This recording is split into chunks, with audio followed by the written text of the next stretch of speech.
Hi, everybody. Today's Monday, June 30th, 2025, and our friend Paul Robert is back with us. Welcome back. Thank you, Nima. I want to start with what is happening in the Middle East. Who won the war between Iran and Israel? What is your take on the final in the outcome of the war between the two countries? Okay, assuming it's over. Yeah, it's not over, by the way. Yeah. Well, I think all the evidence shows that Iran won the war. Um, I was reading yesterday or this morning in the Israel Times, and the Israel Times said that Israel was on the ropes and was about to be destroyed. And they admitted the extreme damage that the Iranian missiles had inflicted on Israel.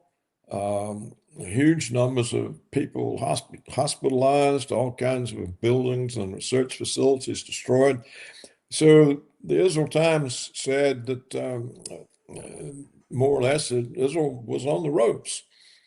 Of course, they exaggerated it because they reported that Iran was about to develop the bomb and have a bomb in 2 weeks. And then I don't believe any of that, but they did admit the Iranian missiles did substantial damage and that Israel was in a predicament.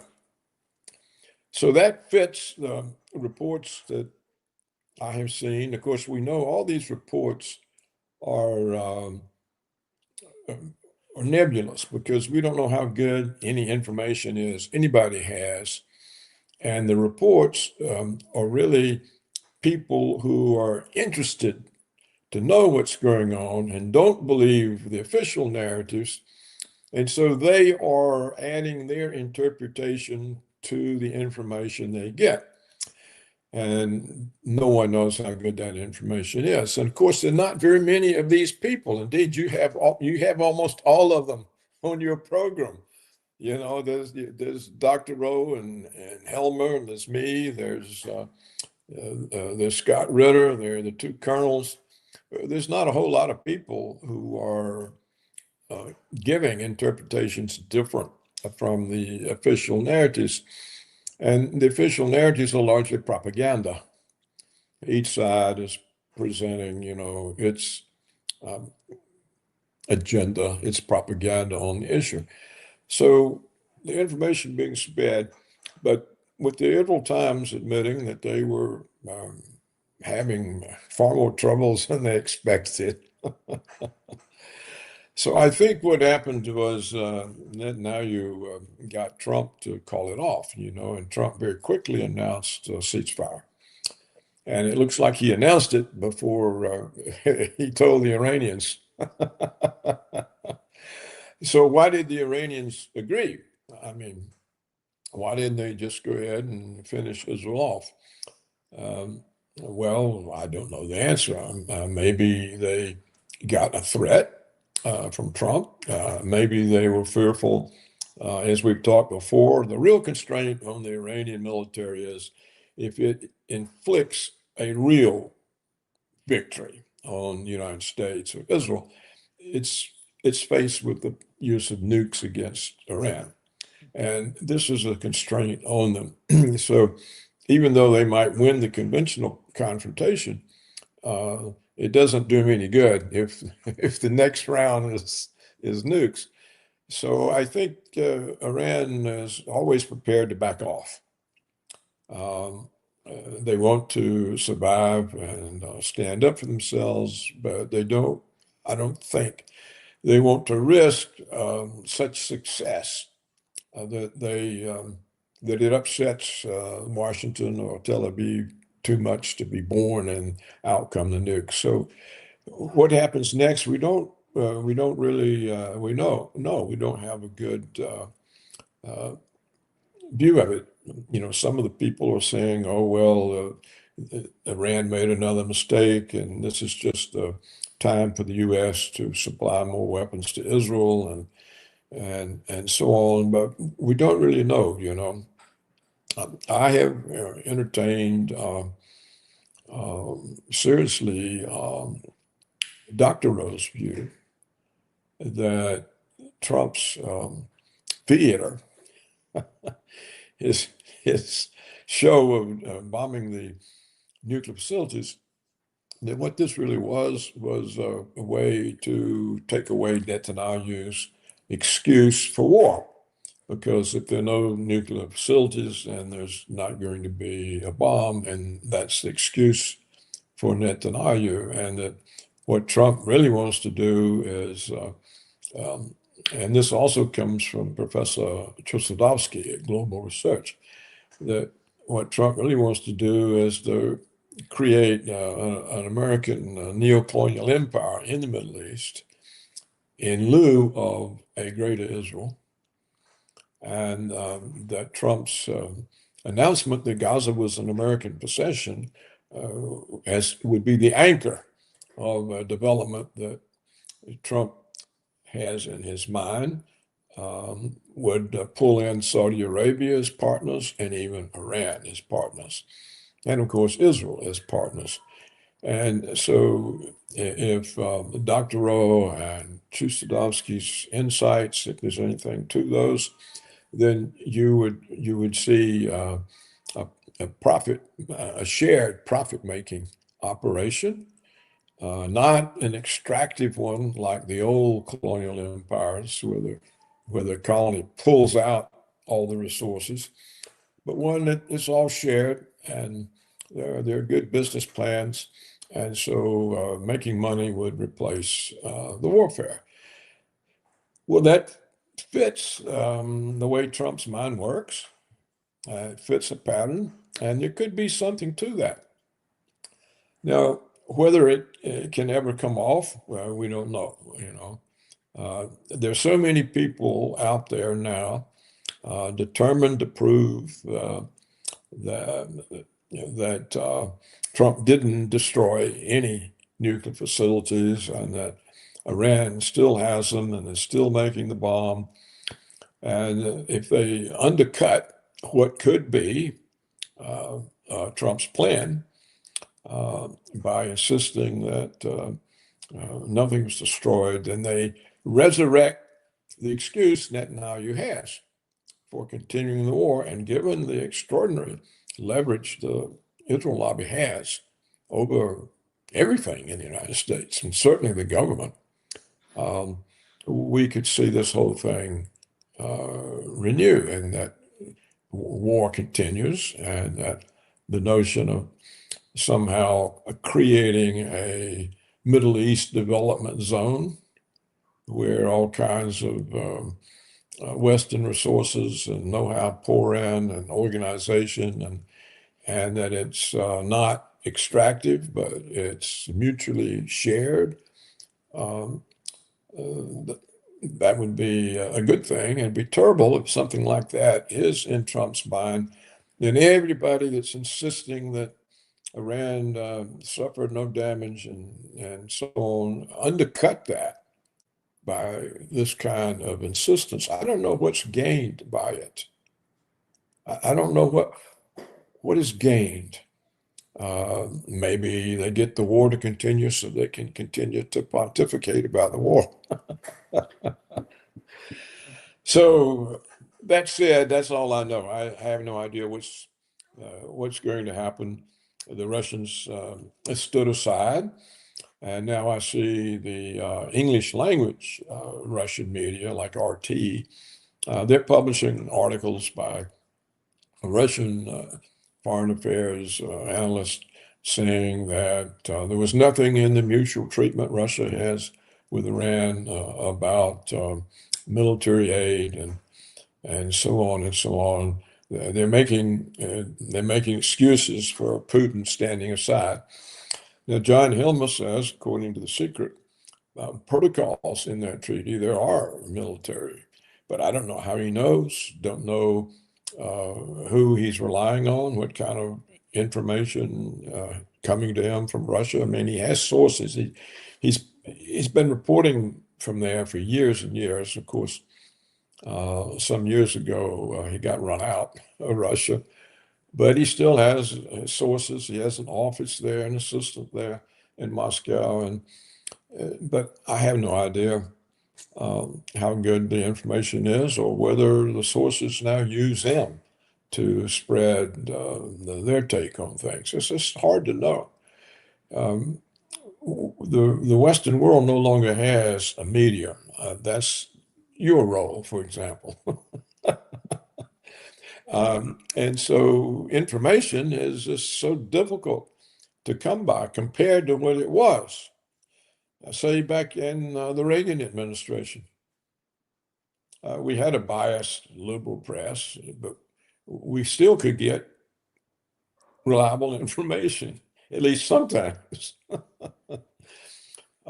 Now, even those of us who don't have an agenda and are trying to be objective and trying simply to understand what's going on, we have very poor information to reach a conclusion on, and that's the problem.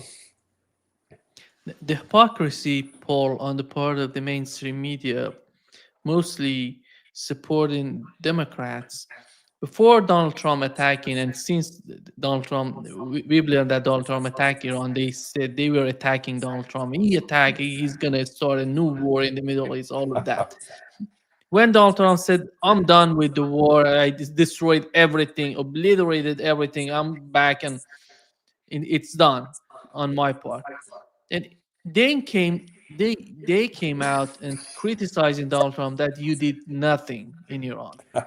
They're not reporting on the realities of what has happened during the Yeah. attack. They're trying to provoke, to put pressure on Donald Trump, to convince him to go to war in the Middle East in order to destroy everything. And how do you find this sort of game? And maybe we can understand what they're doing. Well, you see, the media is very much Jewish controlled. And you could have a situation where um, the Jews in the field are not up to date with the ones in Tel Aviv running the situation. And that no one has told them, hey, look, we may be moving to a different kind of a game plan. That's assuming that Dr. Rowe is correct. And I think he has a case. So that could be part of it, that all the operatives out there haven't been trusted with the information because maybe they don't know how they're going to react. Or maybe the American neoconservatives, they're all Zionists, and maybe they're just stuck in a groove, the way they operate, and they don't easily come out of it. So that's one possible explanation. Another is it's just for the media, which is very pro-Democrat, or perhaps that's incorrect, but is extremely anti-Trump. Trump, the white supremacist, the misogynist, and everything else. Words I don't want to use. So they just want to beat Trump with a stick, and any stick will do. And being contradictory and hypocritical isn't a problem they see. It's just a stick, and they beat Trump. And so that can be part of it. I think that it would be a good thing if Trump somehow outlined this policy, if it's actually his. I mean, why else would he say Gaza is America's? And he's going to make a huge success out of Gaza, and that would be an anchor for it. So it must be in his head. What does he want Gaza for if he doesn't have some kind of a plan? So maybe he should outline that. Maybe he should go to the UN and give a speech and simply say, look, this fighting and war has been going on forever, is leading eventually, probably to the use of nuclear weapons. And why don't we approach this differently? And instead of Israel using the United States to clear out their enemies so that they can eventually realize their dream of a greater Israel, I'm going to I'm going to take over. America's going to take over. The West, we're going to create a Middle East development zone. Everybody is going to be partners, shareholders. We're not going to extract all the gain like the British and the French did when they had those colonies. And let's get to work. Let's get this done. And just think how rich that area would be now if all the money that's been spent on all these wars hadn't been spent. Look how much better we'd be off if if America had not destroyed Libya and Syria and Iraq and Lebanon for the Israelis, because we got less to work with than we would have had. And so let's stop this. This is the plan. This is what we want to do. There's no reason for Israeli hegemony in the Middle East. It makes no sense. They haven't got a big enough population to control the Middle East. And so let's everybody go to work and let's make this an economically successful venture.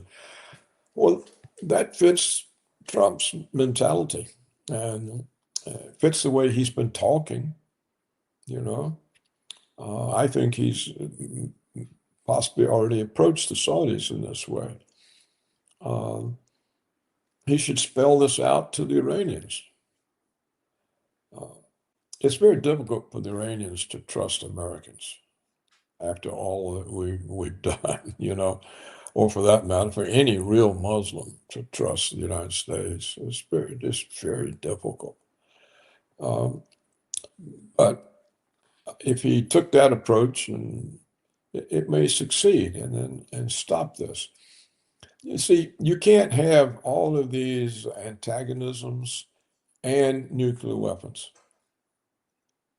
because if the wars start out conventional, but like I said, if Iran is defeating Israel and the U.S., and aircraft carriers are sinking and American bases are getting blown up and Israel is collapsing, the United States and Israel aren't going to accept that. So out come the nukes. So it's just an untenable situation, war and nukes, that they don't go together. Because whoever has the nukes isn't going to be prepared to lose. If something like that happened, I mean, it sounds like a fantasy, but it could happen. It's really, what other solution is there? Peace talks, peace talks. Look how long peace talks have gone on between the Palestinians and Israel. Decades and decades. It's never done any good. And I mean, what good are peace talks doing Putin right now in Ukraine? No, no, they just make him look foolish. So you have to get to the core of things, and that would be a way of doing it. And I wish Trump had advisors that had vision and could see that and encourage Trump in that direction. I think he's already got that kind of idea in his head. Paul, you mentioned the situation with Netanyahu. Why does Trump need to support Netanyahu in Israel? If Netanyahu is one of the biggest problems of the United States in terms of the foreign policy, here is what he tweeted: "It's terrible what they're doing in Israel to Bibi Netanyahu. He's a war hero and a prime minister who did a fabulous job working with the United States to bring great success. And how Yeah. does that make sense to you? Well, um, the way I make sense of it is Trump thinks for now that he can use Netanyahu to get what he wants, and that's better than undermining Netanyahu and creating some kind of political chaos in Israel, and then not knowing who to try to work with and support. And so he may think that praising Netanyahu keeps some kind of bond, because when he said what you just quoted from, uh, he also said he was trying to get Netanyahu to accept a ceasefire with Hamas in Gaza, because Trump wants to stop that conflict so he can send in the bulldozers and start clearing out the rubble and start the rebuilding. And he's only has 4 years in office, and it's half a year gone. So he's got 3.5 years. And I think he probably wants to get this project, if this is actually in his mind, for which there's evidence that it is. He wants to get it so well underway and entrenched that it goes forward, and no matter who his successor is. So it looks stupid of Trump. It looks like he's endorsing a genocidal killer, and that's what he is doing. But the purpose may be that he's trying to make Netanyahu something of a tool in what Trump, wants to achieve. So they can stop the destruction in Gaza and get the Israelis out, and send in enough, and they want to relocate those people, which it seems they have to do because there's nothing there for the people. There's no shelter, there's no infrastructure, there's no water, there's no hospitals, there's just nothing there. Uh, so that could be the reason, Amos. He's going to work Netanyahu, and of course, for Netanyahu, keeps him in office. See, that's also the reason Trump uh, called for the prosecution of Netanyahu to end. Netanyahu has been indicted for 2 crimes, and it seems clear that he's guilty. I mean, and it's the difficulty of prosecuting him when he's in office as the prime minister. But Trump support for him is to take that pressure off of him and make Netanyahu that much more thankful, and maybe get Netanyahu working to overcome this long-standing Zionist aspiration of greater Israel, which keeps growing. We've talked about it. It was initially from the Nile to the Euphrates, and then they added part of South America, and then now you add Pakistan. Well, it makes no sense. I mean, Israel's a tiny country. I mean, how many people does Pakistan have? Is it 200 million? 250 million? Israel's got 10. They can't possibly occupy. And then you have all the vast Arab lands. I mean, they're large areas. So it really, Greater Israel is a pipe dream, because it's an impossibility. And so maybe he wants Netanyahu, who seems to be a very strong, brutal type person, and maybe that's a tool he can use to change the orientation of Israel. Now, this all sounds ridiculous. I know it sounds ridiculous and sounds like a pipe dream. But once again, there has to be some explanation for why Trump said that the nuclear facilities were destroyed, the bomb's over. there has to be some reason why he said Gaza's ours, and we're going to turn it into a brilliant, successful place. So it could well be that Trump does have the kind of idea in his head of a plan like I described. That's possible. And I think people should lay off of beating up on Trump and let's see if he can actually develop something. All this beating on Trump, what does it achieve? You know, it further splits the country. It further demeans American prestige and influence. Um, whatever is left of this prestige and influence should be used in some positive way, and now's the time to do it. You see, if the Israeli propagandists and the American propagandists are right that Israel is still only 2 weeks away from a nuclear weapon, then it's going to end in nuclear war. Because if Iran has nuclear weapons, they don't have to refrain from winning the conventional war, which my reading of the article in the Israel Times, this is the Israeli Times, a very pro-Israel newspaper in Israel, they said that we were on the ropes. Iran had us on the ropes. And so Trump stopped that. And so we need to get a situation where no one's on the ropes, especially people with nukes. And therefore, this type of danger can be removed. I think we have many elements to be taken into account when it comes to Donald Trump's attitude in the Middle East.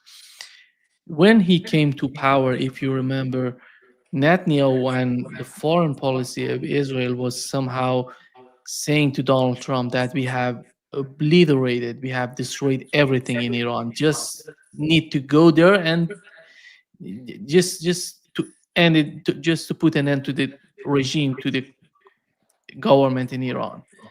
There is not that much of effort on our part would be needed to destroy Iran, to do so-called regime change in Iran. And if I would assume if I were Donald Trump and I couldn't do anything in terms of dealing with neocons and all these people supporting Israel, so what would I do? I would say let him to experience it the hard way, and he let him to get involved with the war in Ukraine, with the war with Iran, and Iran attacked Israel. And you see the scenes. These are these buildings coming down. It's somehow look like Gaza. What has happened to Gaza? And then he came in to put an end in. I think that, as you mentioned, Netanyahu, it they've reached a point that they couldn't respond anymore to Iran.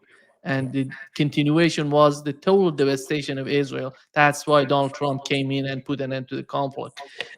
As and the other point that you mentioned, Paul, is that he doesn't want to lose Netanyahu as the prime minister of Israel. Maybe Netanyahu is a much weaker position. That's why he can make a deal with him after the attack, Iranian attack on Israel. Well, I think Israel, stunned by the Iranian military capability, probably knows that they can't go it alone, and that if they annoy Trump and he walks away, they're finished. So they've got to hold on to him. And I think Netanyahu has probably recognized that Trump's a strong kind of person too, and doesn't accept the boss and is not going to be led around by Israel. And that all of Trump's accommodation of Israel was simply to keep the Jews in America off his back while he tried to figure out how to deal with the situation. So you can see that everything Trump did for Israel is biding time while he tries to figure out a situation. What is this situation? How do we handle it? The only way that the United States could destroy Iran all at once would be to use nukes. In a conventional war, though, I think the United States would suffer greatly, and I think that the Trump Secretary of Defense was told of that. In a conventional war, all of our bases in that area are vulnerable, and so are our carriers. If Iran wants to, they can sink those carriers whenever they want to, and they can destroy those bases whenever they want to. And they're careful not to do it because it could lead to a bigger war than they want, and it could lead to nukes being used against them. So it's the restraint of the Iranians, and it's a restraint that is caused by they realize their vulnerability once nukes come on the scene. I don't think the Iranians are worried about conventional war with the United States and Israel. Certainly, the United States and Israel don't have any capability of boots on the ground in Iran. Iran's a big country; they have a big population. It's a very large country. Somebody told me it was much larger than Texas. I think somebody said just 2.5 times. Well, you talk about a big chunk of Europe. So if you've got a big country and a big population, and look how far look at the distance in the supply lines from the United States to Iran. How are you going to get enough troops shipped over there? It's just not. And of course, Iran's it's a varied terrain. There are deserts, there are mountains. It's not a. It's one of the reasons the Persians were in ancient times. The Persians were a tough nut. People didn't easily invade Persia. So that's still the case. So it's entirely possible that what Trump is seeing is that, hey, look, this destroy Iran thing ain't going to work. We'd have to use nukes, and then what in the hell are the Russians and Chinese going to fight? And the rest of the world. I mean, what happens to our reputation then? Plus, what are the Russians, Chinese going to do? They're not going to trust us not to nuke them. And so once you use those weapons, you're kind of blacklisted, and certainly nobody's going to trust you. So I think Trump has had a big learning process since he's been in office, and maybe he's growing, in his mind and in his vision. And I'd say give him a chance. I think he has more sincerity to him than is general for politicians, and he's his own person, and so it's possible that he's growing into this job and could come up with some of the solutions like I talked about today that would change the world fundamentally. Of course, it would make him the greatest president ever for the United States. Because if he can reconcile the problem with Iran, he can reconcile the one with Russia. It's even easier to reconcile. There's no historical animosity like between the Iranians and the Israelis, but between Russia and Europe. So it would be, the Russians were allies with the British and the French in World War I. Again, with the British and French in World War II. So it'd be an easy thing. And if he succeeded in the Middle East, I think he could end the Western conflict with Russia. Paul, before wrapping up this session, Do you feel that the way that mainstream media is somehow, I see Donald Trump under a lot of pressure coming from the mainstream media in terms of what has happened in Iran? Do you feel that after all they're gonna convince him? Do you see any sort of possibility Donald Trump again attacking Iran? Well, you can't know what's going to happen. I don't think Trump pays any attention to the media. If you see now, he seems to be getting more and more hostile toward them, more and more showing his total contempt for them. He now in press conferences, and one of them pipes up, he starts reading in the riot act and telling them what terrible pieces of crap they are and liars. And I don't think the media has any impact on Trump. He's dismissed them, and I think he feels that the MAGA Americans have to, and so um, they're just some kind of a unfortunate thing that exists. Um, so whether he would, you see, it would be risky for the Israelis, particularly if Trump has his own plan about how to solve this. It would be risky for the Israelis, but they might be crazy enough to do some kind of false flag attack on an American base or on an aircraft carrier, and then have the Jewish media in America immediately say, Iran did it, Iran did it, Iran did it, and it drowned out any other interpretations. This is what they did with the Gulf of Tonkin to get the Vietnam War going. And it's what they did with 9/11. Instantly, they knew it was Osama bin Laden. After having said it never dawned on us anything like this would ever happen, they instantly knew who did it. So something like that could happen. It could be a false flag, Israeli false flag attack on the United States, and the media would blame Iran, and they would try to box Trump in because we know what the Congress is going to do. It's its own lock, stock, and barrel by the Israel lobby. There's no independence in the Congress.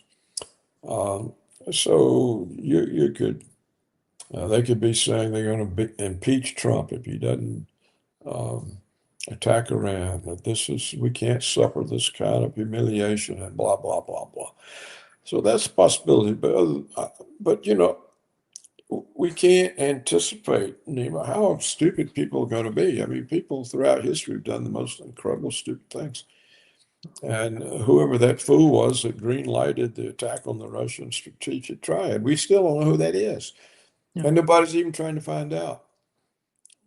Well, when a third party can do something like that, anything can happen. Anything could happen. And that's why I think it all needs to be quickly settled and calmed down, and we stop all this. What is the point of these wars? To keep. Why does Israel feel threatened by Iranian nukes? Because of Israel's behavior. If Israel didn't behave that way, there wouldn't be any Iranian threat. So rather than try to deal with the Iranian threat, they ought to be dealing with Israel's behavior.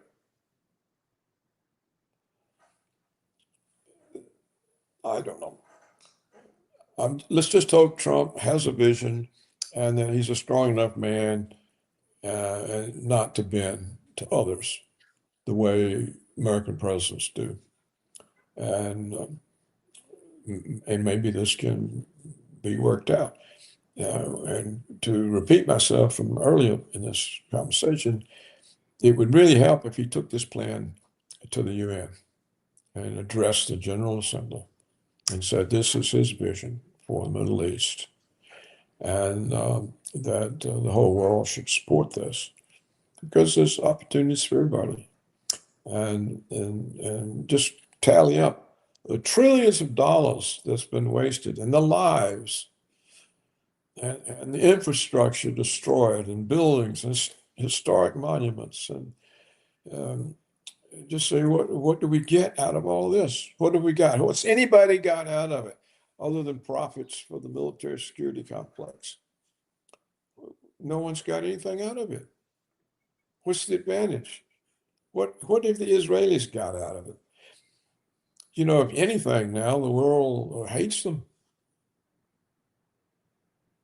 And they're isolated. So, and the world's going to end up hating us, and we're going to be isolated if we don't change our ways. So I think it'd be a very strong speech. I could write it for him. I'd be glad to write it for him.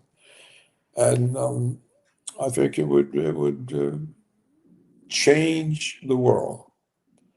It really would. It would change the world and put a different vision before people. I think it would finish the media. How's the media going to carp about that? They would simply destroy what little credibility they have left, if any. So this, in my view, would be a terrific thing. And it's costless. Who does it hurt? Other than the profits of the military security complex. But you would just simply try to cut them in by shifting their production from armaments to Caterpillar tractors and heavy equipment and that sort of thing, and which would be involved in the construction of a modern world in the Middle East. That's a huge project. And it would supply a lot of employment that AI is going to destroy. You know, people don't talk about this anymore, but it looks like the AI revolution is about to break on us. And there's going to be huge numbers of people laid off. What are they going to do? What becomes of them? And what becomes of the economy when there's no jobs? Because AI, look, I have a friend who's a software engineer. The firm told the software engineers a few months ago, in 3 years, none of you will have a job. We won't need you. And my friend tells me they're already using AI, and his productivity has gone up tenfold.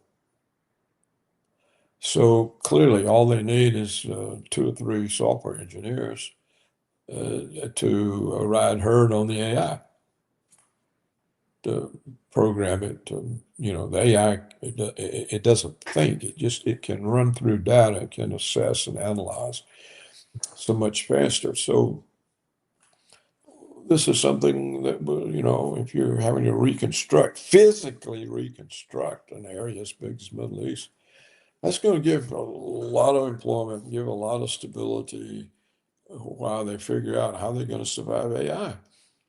I mean, this is a huge challenge. It's just not talked about, or very seldom.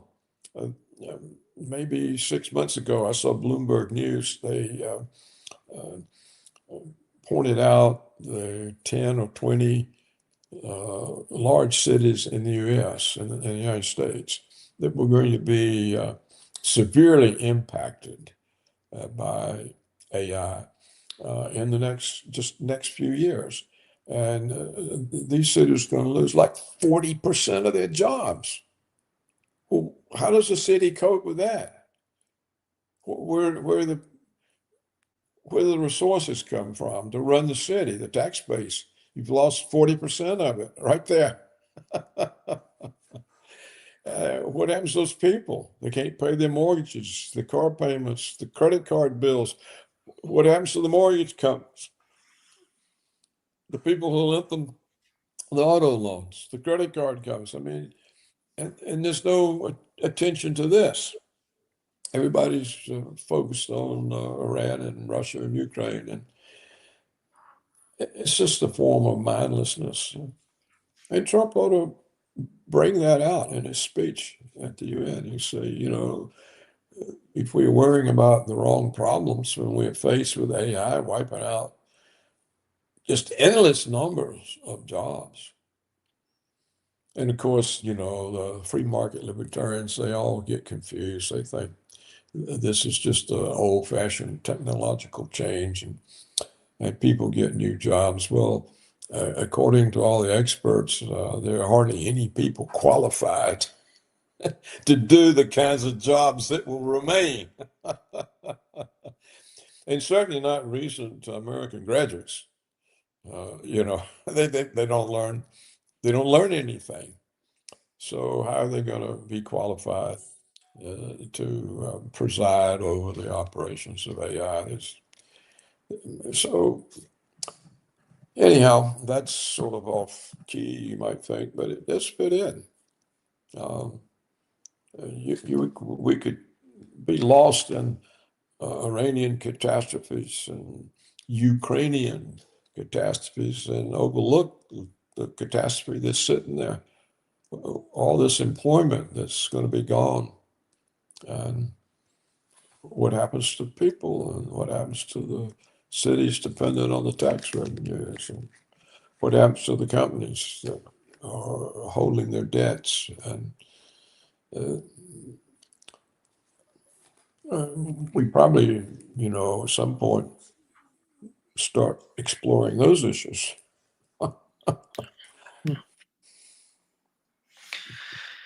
Thank you so much, Paul, for being with us today. Great pleasure, as always. Well, thank you, Naima. I look forward to it. I really do. Yeah. See you soon. Bye bye. See you soon. Safe trip. Thank you.